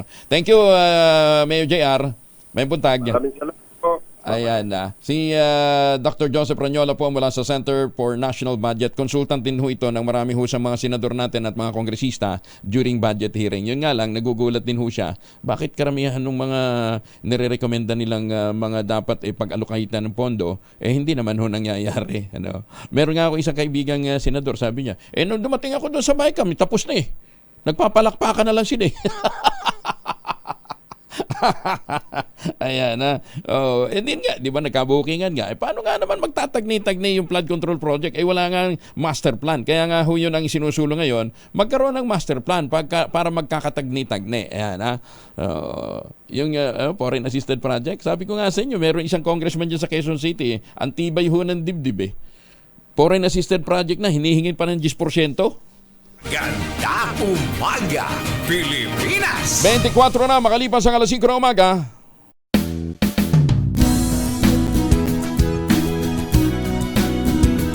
Ay, maganda umaga po sa mga taga Quezon. Para po sa ating mga kababayan na pauwi ng Pilipinas, huwag natin kalimutan ang produkto ho ng mga magniniyog, ng mga magsasaka dyan po sa lalawigan ng Quezon, ang Tangerine Chocolate. Available po ito sa 0919-095-5935. Sa tulong nga po ni Dr. Helen Tan, yung mga planting material na kakao galing Davao, hinakot po yan, tinanim sa ilalim po ng mga nyugan dyan po sa lalawigan ng Quezon. Kaya ngayon, nagpo-produce sila ng high value crop na katulad po ng Tangerine Chocolate. Mula po ito sa mga magagandang kalidad na klase po ng cacao beans na nanggaling po sa tanim ho ng mga magsasaka. Yung mahigit 10 variants po ng Tangerine Chocolate, ang mga raw materials dyan, galing din po sa ani ng mga magsasaka. Kaya po pakiusap po ni Dr. Helen Tan, suportahan po natin ang ating pong mga magsasaka sa pamamagitan ng pagtangkilik ng kanilang mga produkto katulad po ng Tangerine Chocolate. Sino nga bang magmamalasakit sa Pilipino kundi kapwa Pilipino? Sabi po ni Dr. Helen Tan. Kaya tangkilikin po natin ang gawang atin. Tangerine Chocolate, available sa 0919-095-5935 o sa tangerinechocolate.ph. Sino nga daw bang magmamalasakit sa Pilipino kundi ang kapwa Pilipino? Kaya tangkilikin natin ang Tangerine Chocolate. Gawang lokal, Taste and Looks Global naman. Magandang umaga, Pilipinas! Inatasan ng Pangulong Bongbong Marcos ang Department of Agriculture na paramihin pa at gawing mas accessible ang soil testing center sa kada rehiyon ng bansa. Ito tamang na direksyon. Kasi highly acidic na po yung karamihan po ng ating mga lupa. Ayon po sa Pangulo, mahalagang naturang testing center para masuri ang lupaing sakahan at matukoy ang dami ng pataba o fertilizer na kinakailangan. Higit pa ng Presidente, batid niyang kulang na kulang ang soil analysis sa bansa at hindi makapagpayo ang pamahalaan sa mga magsasaka kung hindi nito alam ang kondisyon ng mga lupang sakahan. Bumuo na ng mga mini-pogo o hiwa-hiwalay at mas maliliit na operasyon ang Philippine Offshore Gaming Operator sa bansa matapos na ito po'y mahigpit na ipagbawal. Ayon po sa direktor ng NBI na si attorney o dating Judge Jaime Santiago. Kasunod dito nang naarestong 29 na katao sa isang scam hub sa Kawit, Cavite. Kapanayam ng DCRH at ng radyo natin, sinabi ni Santiago na discover nilang lumipat sa mga residential area ang mga ito. Wala nang ideklara ang total ban sa Pogo. Mukhang nag-i-split sila into small groups. At nag-o-occupy sila ng mga residential sub-village, gano'n. So, hindi mapupuna. Hindi mapupuna. Unlike yung malaking mga pogo, ay malaking building, di po ba ang inuupahan. Ngayon ho, ay small houses na lang. Parang small group. Small group na lang. Ay, susme, kaya ho, dati na ho, bago pa man nilegitimize yung operasyon ng Pogo, laganap na rin ho talaga yung mga illegal. Diba? Kasi dati ang mga lisensya na nanggagaling lamang po sa SESA. Kaya nalumipat po sa Metro Manila, nagkakaroon na SESA Accredited Building. Pero actually, Pogo operation po yun. Noon yun, kaya ho nilegitimize. Kaya lang, ngayon pong nakita silang na-involved sa iba't ibang mga krimen at naging illegal na, ayan, kumalat naman lalo. Ibinida naman ni Santiago na natuntunan nila ang naturang mga mini-pogo sa tulong din ng kanilang cybercrime control informants na tumutulong sa kanilang surveillance. Nahulog na naman sa kamay ng mga hacker ang isang website ng Department of Information and Communication Technology. Susmi Ginoo. Sa ulat ng tech website na Deep Web Connect, nabuwag ng grupong Death Note hackers ang firewall ng egov.ph. Ito ang website kung saan ginagawa ang maraming online transaction ng iba't ibang hensya ng gobyerno. Ayon sa mga hacker, nakakita sila ng butas sa security system ng ELGU portal na siyang humahawak sa mga transaksyon ng mga local government unit. Sa sulat ng mga hacker sa website, layon nitong ipakita na delikado ang vulnerability ng naturang website. Babala nila sa isang pagkakataon, posibleng mas malala pa ang mangyari dito kung saan iba't ibang datos ang mag-leak, makontrol ang buong server at iba pang security disaster. Paano naman kasi sanay na sanay sa IT? Yung pong kalihim po ng Department of Information and Communication Technology. IT, hindi po Information Technology. International travel. Travel dito, travel doon. Yung pong mga hacker, bahala na sa inyo si Batman. Ay, sus may ginoo. Mr. President, kayo nyo ba sisipain yan? Non-performing asset po yan. Ba't ho ninyo pinagtsatsagaan? Muling nadagdagan ang kaso ng African Swine Fever o ASF sa probinsya ng Cotabato. Iniulat ito ni Cotabato Governor Emilio Lala Talino Mendoza batay na rin sa datos na isinumite ng Office of the Provincial Veterinarian.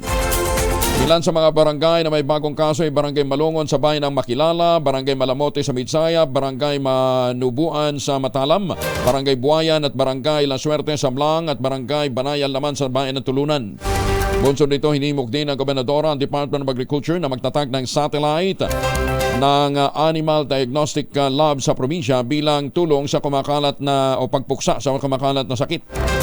Makatutulungan niya ang laboratory para mapabilis ang pagtukoy kung positibo sa ASF ang mga baboy sa isang lugar. Hindi yung dadalihin natin ang isang piggery kahit naman walang nadadali pa dahil lamang sa patakaran po ng radius daw po ng posibleng matamaan. Sa ngayon, nasa Kidapawan City na ang Kidapawan City pa lamang ang nag-iisang diagnostic lab kung saan dinadala lahat ang susuriing specimen ng mga baboy. Ay, sus may Ginoo. Sabi ko nga ho sa inyo katulad ho namin, katulad ko po na nadali ng ASF yung baboyan, pasa Diyos na lamang ho natin. Kaya lang, yung sikmura ho ng mga nagtatrabaho, ng mga manggagawa ho na may mga pamilya din, saan naman ho sila pupunta? Ay, sus may Ginoo, may ayuda. May ayuda. 3,000 daw po bawat 3,000. Baka wala pang 1 linggo. Ubus na yan. Magandang umaga, Pilipinas! Lalaking wanted sa kasong akab lasciviousness sa Valenzuela, arestado. Detalye mula kay Edwin Duque, Aris 23. Edwin? Anyari kay Edwin. Nawawala si Edwin. Para maganda ho ating gising, kahit marami ho tayong mga problema, marami pong mga paghamon, maraming stress sa ating buhay, mag-Ultabayo. Ang kauna-unahang postbiotic food supplement na rekomendado ng mga doktor, rehistrado sa Food and Drug Administration, halal certified. Ano nga ba po ang Ultabayo? Ang Ultabayo po ay postbiotic with Lactococcus lactis strain plasma. Inaral po ito ng mga Hapon sa mahabang clinical trial. At ang bawat kapsula po ng Ultabayo ay nagtataglay ng 50 billion cells ng Lactococcus lactis strain plasma. Kaya ito ho talagang episyente sa pagtataboy po ng mga toksin sa ating katawan habang tayo po ay natutulog. Hindi lang po ito tumutulong para magkaroon tayo ng magandang tulog, kundi nakatutulong din para magkaroon tayo ng panibagong lakas sa kinabukasan. Kasi magkakaroon ka ng magandang tulog, di ba? Magiging mahimbing. Ayan, ha? So, habang natutulog ho tayo, itinataboy po yung mga toksin sa ating katawan kapag na-activate po yung commander ng ating immune system, yung plasmacytoid dendritic cell. Ayan, ha? Yun ho ang function ng Ultabayo. Ayan, ha? Available po yan sa Lazada at Shopee. Siguraduhin lamang po na galing po sa Tioxis Health Ventures. Kung may mga katanungan pa kayo, mag-text po sa 0917-110-6580. Available din po yan sa lahat ng Mercury Drug Stores. Doon sa mga nagtatanong dyan po sa may bandang Bicol, meron po. Punta ho kayo ng Mercury Drug. Amesco Drug, Pasmed Pharmacy, John's Pharmacy at Curamed. Huwag din natin kalimutan, ang Ultabayo ay hindi gamot at hindi dapat gamitin panggamot sa anumang uri ng sakit. Ganda umaga, Pilipinas! Balikan na natin si Edwin Duque. Edwin. May bundag ako yung jail, dinampot ng mga gawad ng Valenzuela Police sa lalaking wanted dahil sa kaso ng 2 counts of acceleration business sa ilalim ng Republic Accident System. Ay dito kay Police Colonel Cayaban. Huli suspect na si Alias Crispin, 20 years old, residente ng Valenzuela. Matandang nito lamang August 5, 2024 na mag-issue ng warrant of arrest si Judge Macho Altarejo sa RTC Branch 172 sa Valenzuela, pero biglang naglaho sa kanilang lugar ang suspect. At dito kinagulat para sa Tisa Rich, una sa Pilipinas, una sa Pilipino. Maraming salamat, Edwin. Samantala, umani naman ang batikos ang Manila Public Health Laboratory dahil sa munoy dugyot na pasilidad nito.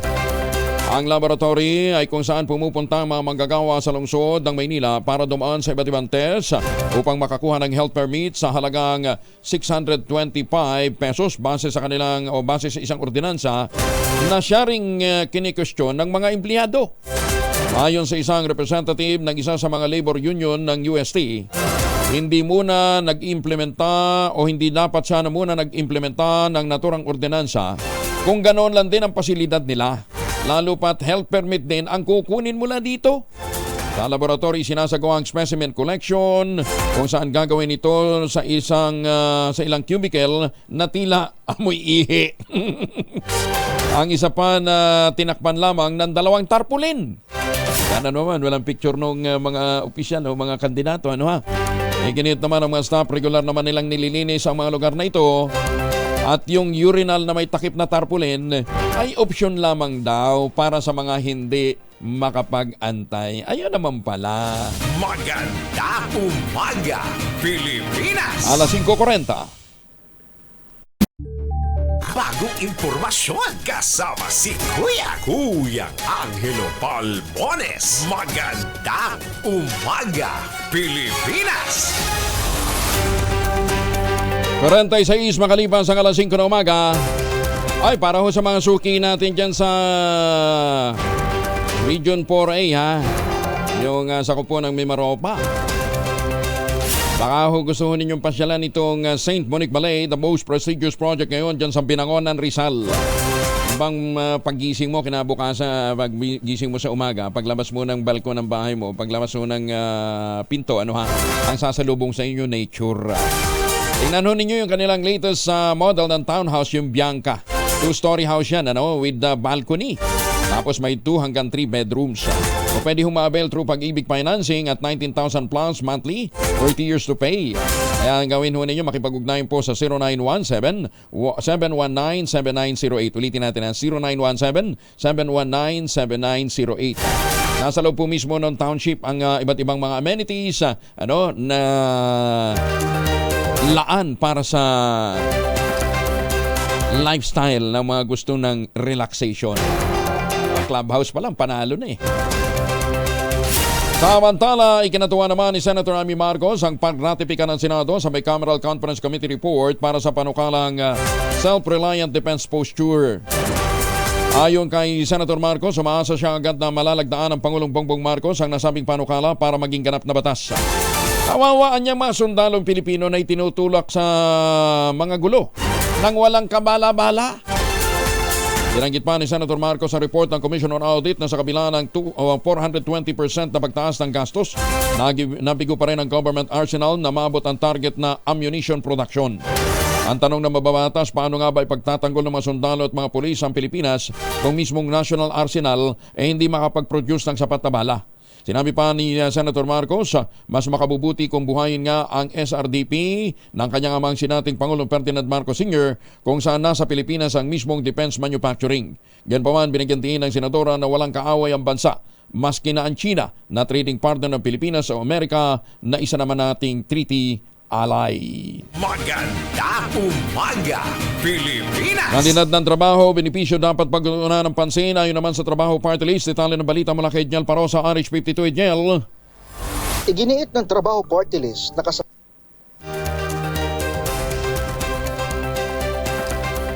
Nagkanaputol si Ejel. Babalikan natin si Ejel. May report mo na si Giselle Ricaport, Siling Labuyo, Luya. Nako! Sumipa ng 20 hanggang 40 pesos per kilo sa La Huerta Public Market. Giselle, RH15, good morning. Kuyang Angel, good morning. Kasabay ng pagbaba ng presyo ng kamatis siya namang sipa ng presyo itong siling labuyo at luyad sa ilang pamilyan. Dito sa La Huerta Public Market sa Parañaque City, tumaas sa 220 pesos ang kada kilo ng labuyo, mula lang sa 180 pesos kada kilo kahapon. Sumirit din sa 220 pesos ang kada kilo ng lokal na luya, mula sa 210 pesos kahapon habang 120 pesos yung imported. Ayon sa mga vendor dito, kakaunti yung supply ngayon ng labuyo at lokal na luya, kaya biglang sipa naman yung presyuhan. Bagamat mas mura yung imported na luya, hindi raw ito gaano pinapansin ng mga mamimili dahil mas malasa pa rin yung mahal na lokal. 20 pesos din yung itinaas ng kada kilo ng labanos na ngayon 110 pesos ang kada kilo mula lamang sa 90 pesos kahapon. Kumpara naman sa ilang palengke, mas mababa ang presyo ng kamatis dito sa La Huerta na nasa 60 pesos ang kada kilo mula sa 220 pesos naman noong Hulyo. Nagmura rin yung ilang gulay gaya ng pechay, 60 pesos na lang ang kada bundle mula sa dating 75 pesos. Ang bawang at Baguio beans nakapako naman o ang bawang nakapako sa 180 pesos ang kada kilo. Nakapako rin yung presyuhan ng Baguio beans sa 65 pesos kada kilo. Habang yung bell pepper bumaba sa 220 pesos mula sa 250 pesos kada kilo noon. Ito si Giselle Ricaport para sa Deezer Issue sa Pilipinas, una sa Pilipino. Maraming salamat, Giselle. Balikan natin si Jel Parosa, RH52. Jel. Iginiit ng trabaho party list na kasabay dapat ng momentum sa patuloy na paglikha ng trabaho ang pagtaas ng kalidad ng trabaho at benepisyo para sa mga manggagawang Pilipino. Mabuti man ang progress report ni Pangulong Bongbong Marcos sa paglago ng ekonomiya, paglutas ng kahirapan at paglikha ng trabaho. Isinusulong ng grupo na dapat itaas din ang kalidad ng trabaho at benepisyo. Kasama rito ang mga pagpasa ng panukalang batas upang makapaghandog ng disenteng kita, dagdag benepisyo at pangangalaga sa seguridad ng mga manggagawa. Sang-ayon ang tagapagsalita ng trabaho party list na si Attorney Filimon Rey El Javier sa pahayag ni PBBM na baliwala ang lahat ng ginagawa ng pamahalaan kung walang pagbabago sa buhay ng Pilipino. Bilang suporta sa direksyon ng administrasyon, Iginiip ni Atty. Javier na mananatiling plataporma ng Trabaho Party List ang pagtaas ng antas ng pamumuhay ng mga manggagawa dahil di dapat umano tumigil sa magandang ulat sa ekonomiya ang pagsulok ng interes ng sektor. Suportado rin ng Trabaho Party List ang polisiya ng Administrasyong Marcos na mag-invest sa mga tinatawag na job-generating infrastructure at social protection programs, pati na rin sa mga programa sa kalusugan at edukasyon. Giit ng Trabaho Party List, di lang dapat datos ang umangat, kundi pati na rin ang mga benepisyong direktang mapakikinabangan ng milyon-milyong manggagawa. Ito si Edniel Parrosa, nag-uulat para sa DZRH. Una sa Pilipinas, una sa Pilipino. Maraming salamat na Igel. Magandang umaga, Pilipinas! At magandang umaga din kay Professor Andy Pereria ng business guru po ito ng Ateneo School of Business. Business Entrepreneurship Guru. Ayan, magandang umaga kay Professor Andy Pereria. Magandang umaga din kay Mayor Sene Mendoza dyan po sa Talisay, Batangas. At maaga din gumigising si Justice Max De Leon ng Court of Appeals. Kumusta na po kayo, Justice? Pero huwag natin kalimutan si Congressman Doro Plato. Nakakatuwa yung sinusulong na programa ni Kaador para po sa pagtatanim ng kawayan dyan po sa Ipo Dam at Angat Dam Watershed. Bagong balita, bagong impormasyon, kasama si Kuya Angelo Palmones. Magandang umaga, Pilipinas! Ay Ban, wala pang lugar kung nasaan si Sherwin Alparo. Dito muna tayo Mahiwagang tunog. Ang ginamit po sa ating mahiwagang tunog ay e-bike. Bahala na kayo kung anong ginawa doon sa e-bike. Huwag nyo ibabalibag para makapag-produce lang ng mahiwagang tunog. 1,000 po ang naghihintay na premyo sa ating mahiwagang tunog.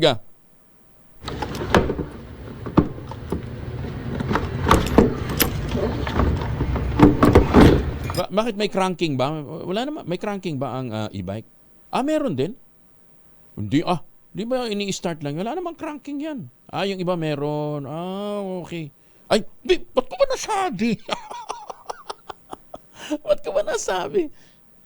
Ewan, bahala kayo. Basta ang inyong masagot, ipapadala po ninyo sa 0919-282-6485. Sundin ang tamang format po ng pagte-text, empty space, name slash, address slash, contact number slash, at ang inyong sagot. Isang beses lamang po maaari mag-text sa ating text line. Gamit po ang inyong mobile number. Sa mga sasali ho naman online, kinakailangan po meron ho kayong sharer badge. Ayan klaro. Para madali ho ninyo. Pero palakihin nyo muna. 1,000 kung bagay. Baka maunahan pa, Magandang umaga, Pilipinas! 6 na minuto na lamang bago po mag-8 ng umaga. Umaga, Pilipinas! 4 na minuto na lamang bago mag-8 ng umaga. Susunod na po ang 2x2 at ang 8 balita. Ay, pakiusap po natin sa pamahalaan, lalong-lalo na po sa mga regional offices po ng Department of Agriculture. Seryosohin nyo yung mga programa nyo. Kawawa ho talaga yung mga magsasaka natin. Sabi ho ng mga ang dami namin ang ginagawa ng Department of Agriculture. Oo po, marami hong ginagawa. Pero ho yung sektor ho ng paghahayupan, matagal na hong napabayaan. Sabi ko nga ho sa inyo ngayon, mabuti ho yung mga may-ari ho ng mga babuyan, kaya ho nilang indahin yung pagkalugi. Pero paano naman ho yung mga manawawalan ho ng trabaho? Sana po, yan ho ang isa sa mga seryosong pagtuunan din ng pansin ng mga kinauukulan. Hindi din po kakayanin lamang ho ng lokal na pamahalaan. Kailangan po talaga ang tulong ng national government. Tiniyak naman ang dating Pangulong Rodrigo Duterte na tanging mga kandidato lamang na pangunahing nagsusulong ng kapakanan ng mga Pilipino ang susuportahan ng Partido Demokratiko Pilipino sa 2025 midterm elections. Ayon kay Mayor Digong, susuportahan nila ang natitirang miyembro ng partido, bubuo sila ng slate ng mga kandidato at magre-reserba sakaling may bagong kandidatong nais na tumakbo. Bukod pa dito, handa rin umano ang PDP na magtangkal ng mga miyembro kung hindi na nila ito kaalyado. Nakakatagdang silipin naman ng National Economic and Development Authority o NEDA ang mga pamantayan sa pagtukoy ng kahirapan. Naniniwala si NEDA Secretary Arsenio Balisacan na kasabay ng nagbabagong ekonomiya, kailangang mabisita ang mga parameters ng poverty matrix. Kung hindi pa nasabon ng mga senador, hindi niya ito maiisip. Ito ay sa pamamagitan daw ng pagkonsidera sa presyo ng mga bilihin at food basket na itatakda ng Food and Nutrition Research Institute. Ayon kay Balisacan, 2010 hanggang 2012, sinimulan nila ang pagtatakda ng pamantayan para matukoy ang kahirapan sa bansa. Nalitong na matukoy ang programa, stratehiya at mga polisiya ng gobyerno na makatutulong para mabawasan ang kahirapan. Batay sa pinakahuling datos noong 2023, nasa 9,581 ang food threshold ng isang pamilyang may 5 miyembro kada buwan. Ibig sabihin daw po, 64 pesos kada araw ang kailangan para sa 3,000. Utang na loob. Secretary Balihacan. Alam nyo naman kung ano nangyayari sa piso eh. Di ba? Ang value ng dollar ngayon, magkano? 58. 58. And ang ibig sabihin daw po nito, 64 pesos kada araw ang kailangan para sa 3,000 o katumbas ng 21 pesos and 33 centavos kada almusal, tanghalian at hapunan. At least ako, pwede yan siguro magkasya yung 64. Bakit? Twice a day na lang ako kumain eh. Kung hindi pa utos ng doktor na mag-reduce, ano ha? Kung poverty threshold naman ang pagbabasehan, nasa 2,759 kada buwan daw ang kailangan ng isang individual o 91 pesos kada araw upang makakain. Maganda umaga, Pilipinas! Magtanim na kawayan para sa kalikasan at kabuhayan. Yung po ating paalala sa inyo sa tuwi-tuwina. Kuya Angel po, si Angelo Palmones, nag-iwan sa inyo na isang magandang umaga. Maraming salamat sa inyo walang sawang pagsubaybay, pakikinig at pagtitiwala. Ang ating quote of the day ngayong araw na ito ay galing po kay